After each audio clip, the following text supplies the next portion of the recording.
When Varsha Kraus left the Love Canal with her family in 1981, she thought their nightmare was over. Decades later, she and her daughter are reliving it after learning toxic waste followed them to the North Tonawanda Wheatfield area.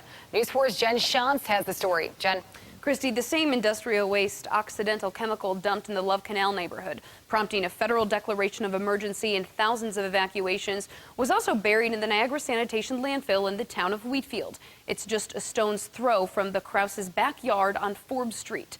It was put there decades ago, but they didn't find out about it until 2014.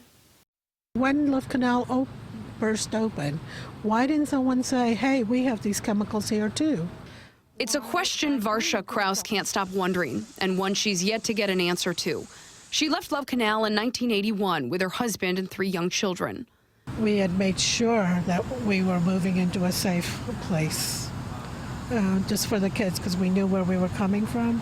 Kraus's youngest daughter, Sarah, who lives with her on Forbes Street, has vivid memories of Love Canal, most of which is now an uninhabitable, fenced-in Superfund site. I also have a memory of my neighbor, grabbing a box of kitchen matches and lighting them, throwing them on a pile of dirt, and the dirt igniting in green. Fast forward to 2014. The Krauses, along with dozens of other residents near the Wheatfield, North Tonawanda border, find out leftover toxic Love Canal waste buried in the Niagara Sanitation Landfill is cause for concern. How could they do this? For some residents, it affirms suspicions they already had. I had cancer. Neighbors around me all had cancer. According to the state DEC, it completed 3 investigations of the landfill in the 1980s and found the landfill, owned by the town of Wheatfield, did not pose a danger to nearby residents. The DEC changed its mind in December 2015 when it reclassified the landfill as a Class 2 Superfund site, which means there is a significant threat to public health or the environment. When the Krauses learned accidental chemical would be removing the waste from the landfill.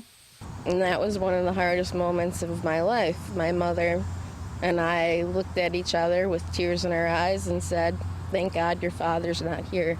And my father had just passed the year before, because this would have killed him. After more than 30 some odd years, to get hit with it again. And it took me so long to try to forget about living in Love Canal.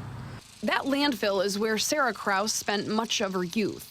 We did a lot of dirt biking, a lot of teenage hanging out, fire pits. The town of Wheatfield recently put up this chain link fence to limit trespassing. The DEC also has monitoring wells inside the landfill. The fence it prevents you from going there, but it doesn't tell you why you can't go in.